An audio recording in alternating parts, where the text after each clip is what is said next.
안녕하세요. 책상놀이가 즐거워지는 수학을 연구하고 가르치고 있는 김은희 원장입니다. 자기주도학습으로 이어지는 초등 공부 비법 바로 알려드리겠습니다. 자, 첫 번째, 탐색하라. 자, 부모님들은 아이들이 탐색할 수 있도록 충분히 탐색하고 관찰할 수 있도록 환경을 마련해 주셔야 하는데요.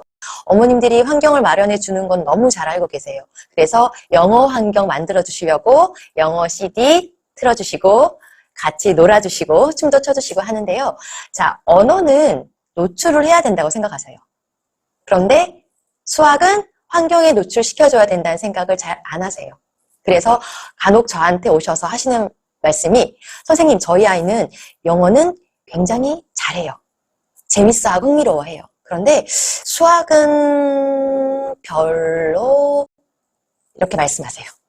근데 제가 가만히 들어보면 영어에는 굉장히 많은 노력과 시간과 환경을 제공해 주시면서 수학은 그냥 문제집으로만 하시려고 하는 경우 계시거든요. 수학도 탐색하고 관찰할 수 있는 환경을 마련해 주셔야 합니다. 그러면 탐색하고 관찰할 수 있는 환경을 어떻게 마련해 줄 것인가? 초등학교 저학년들 같은 경우에는 교구를 통해서 탐색하고 관찰할 수 있어요. 여기서 말씀드리는 교구가 아주 비싸고 거창한 교구가 아니고요. 하고자 하는 학습에 해당하는 그 교구 하나씩 구매하셔도 괜찮아요. 아주 가성비가 괜찮은 교구들이 많거든요. 그 교구들을 가지고 충분히 관찰하고 탐색한 이후에 그 다음 활동으로 연결해 주셔야 해요. 예를 들면 시계를 배울 차례가 되었어요. 그러면 시계 그냥 가르쳐주고 문제집 보고 문제를 풀 것이 아니라 시계 교구 구매하셔서 충분히 탐색하고 관찰할 수 있게 해주셔야 하고요. 수를 가지고도 충분히 놀아보고 활동해보고 이리저리 탐색해본 다음에 연산 교재를 들어가셔야 하고요. 특히 도형 같은 경우에는 평면 도형, 입체 도형 충분히 탐색하고 관찰할 수 있게 해주셔야 돼요. 평면 도형과 입체 도형을 관찰해본 경험이 없는 아이가 문제집을 통해서 평면 도형과 입체 도형을 과연 구별할 수 있을까요? 그냥 그렇다고 하니까 그런가 보다 할 가능성이 굉장히 높아요. 자, 그리고 초등 고학년이 되면 문제집을 통해서 탐색하고 관찰할 수 있습니다. 부모님들도 문제집을 탐색하지 않으시고 그냥 어떤 문제집이 좋다더라 하면 그 문제집을 그냥 사시는 경우가 있는데요. 부모님도 아이도 서점에 가셔서 문제집을 탐색하는 과정을 거치셨으면 좋겠어요. 이 문제집, 저 문제집 보면서 이건 이렇구나, 저건 저렇구나 라고 하면서 본인에게 맞는 문제집을 선택할 수도 있어야 하고요. 그런 시간들이 쌓이고 쌓이다 보면 나중에 이 문제집이 나에게 꼭 맞구나. 나는 이런 스타일의 문제집이 좋구나. 나는 이런 스타일의 문제집으로 이렇게 공부하는구나. 자기만의 공부 방법을 찾을 수도 있게 돼요.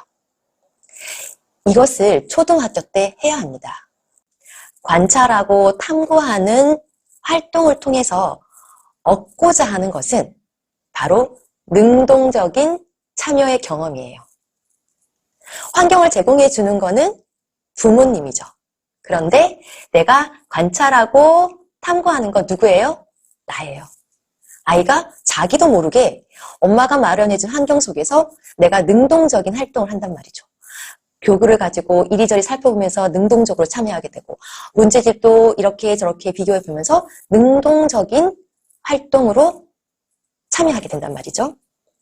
그러면 이 능동적인 참여, 내가 능동적으로 참여했기 때문에 내가 이 활동에 책임을 지려고 하는 그 책임감도 생겨요. 이게 쌓이고 쌓이고 쌓이다 보면 바로 자기주도 학습으로 가는 거죠.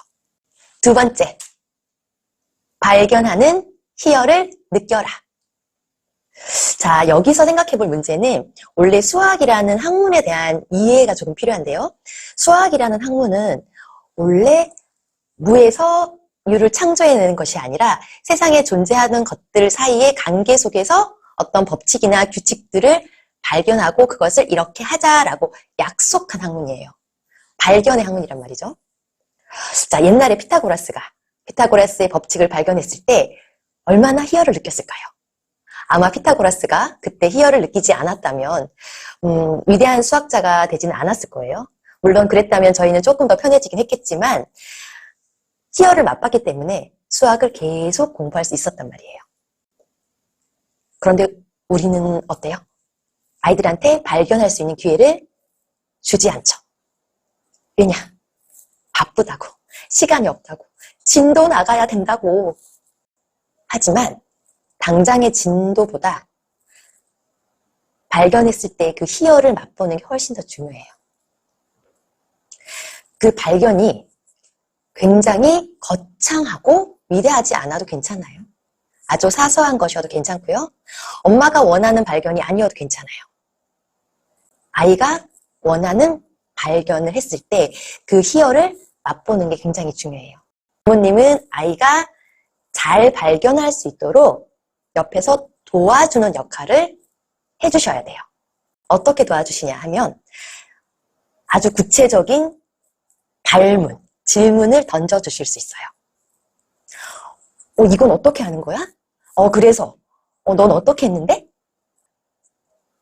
그리고 아이가 뭘 발견했을 때 아주 사소한 거라도 칭찬해 주시고 같이 공감해 주시고 기뻐해 주셔야죠. 우와, 멋지다, 대단하다. 조금씩 힌트를 주시면서 유도해 주실 수 있어요. 나 옛날에 이런 입체 도형할 때 좀 어려웠어. 근데 이렇게 보니까 좋더라. 잘하게 됐어. 조금 편안하게 가르친다는 느낌이 아니라 경험을 공유한다는 느낌으로 한 단계 지도해 주실 수 있고요. 수수께끼처럼 힌트를 주실 수도 있어요. 그래서 발견할 수 있도록 도움을 주시면서 조금씩 유도하시는 거죠. 그러면서 이렇게 발견했더니 너무 기쁘구나. 발견했을 때의 희열을 느끼게 해주셔야 돼요. 셋째, 적용하고 활용하라. 아이들 수준에서 적용할 수 있는 가장 좋은 방법을 저는 보드게임을 추천해 드리는데요. 보드게임이 수학적인 원리가 굉장히 많이 들어가 있는 보드게임들이 많이 있거든요. 그런 보드게임들을 통해서 활동을 하다 보면 아이가 즐거운 경험들도 할 수 있고 또한 부모님과의 공감대도 형성될 수 있고요. 또한 보드게임 하나에 수학적인 원리가 하나만 있는 게 아니라 두세 개 있는 보드게임들이 있어요. 그러면 두세 개에 있는 그 원리들을 같이 응용할 수도 있고 그리고 협동심이라든가 배려심, 그다음 자기조절 능력 같은 사회생활에 필요한 정서 발달까지 같이 성장할 수 있는 활동이에요. 그리고 또 어떤 게 있을 수 있냐. 만약에 형이라면, 언니라면, 누나라면 동생을 가르쳐주는 경험할 수 있죠. 그 대상이 때로는 부모님이 될 수도 있죠. 부모님 앞에서 이런저런 설명하고 강의할 수도 있어요. 연상 같은 거 할 때도 간혹 아이한테 풀리지 말고 엄마가 문제를 풀고 아이가 채점하게 하라. 아이가 선생님처럼 선생님 놀이 하라고 말씀드리기도 해요. 그런 것도 하나의 적용 방법이 될 수 있겠죠. 여기서 중요한 건 뭐예요? 적용하고 활용하면서 아이가 느껴야 할 감정은 바로 성취감이에요. 그 성취감을 느꼈을 때 또 다른 활동을 통해서 성취감을 느끼고 싶지 않을까요? 자기주도 학습으로 이어지는 초등수학 공부 비법 3가지 말씀드렸는데요.